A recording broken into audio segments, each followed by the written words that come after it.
When it comes to dry abrasive blasting, the efficiency of your blasting setup is often measured by how much area you can cover in a given time and the amount of abrasive you use to do it. In this video series, we'll be showing you how you can optimise your blasting setup to save time and dramatically reduce the overall cost of your job without sacrificing quality or safety.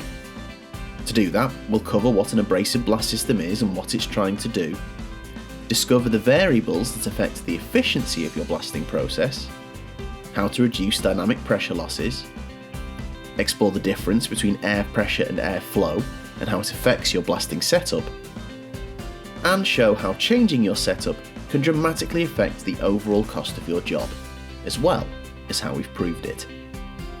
Today, we're starting at the beginning. What is an abrasive blast system and what is it trying to achieve? A typical basic blast system includes an air compressor, often with a built-in air dryer, which feeds air, sometimes via an air distribution manifold, to an abrasive blast machine, where the high pressure air is mixed with the abrasive media, with the amount of abrasive added to the air controlled by the media valve. The mix of air and abrasive then travels along the blast hose and out of the nozzle at the end, hitting the surface being blasted, creating a surface profile for painting, removing any rust or existing coatings in the process. When the air and abrasive mix, the high pressure air provides the abrasive with energy of movement, also known as kinetic energy.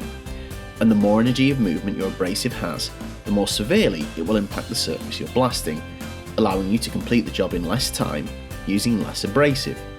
In other words, the more kinetic energy your abrasive has, the more efficient your blast.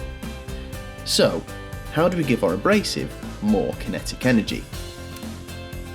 Well, the amount of kinetic energy the grit carries is dependent on two things: the mass and speed of the grit.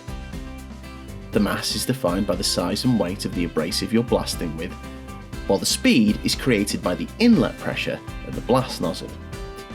Typically, the higher the pressure at the nozzle, the faster your abrasive will travel. Getting the best pressure at the nozzle is defined entirely by how you've specified your blast system. So, that's what an abrasive blast system is and what it's trying to do. Next time, we'll be discussing the variables that affect the efficiency of your blasting process, including the effects of dynamic pressure loss, so we can start optimizing your blast system.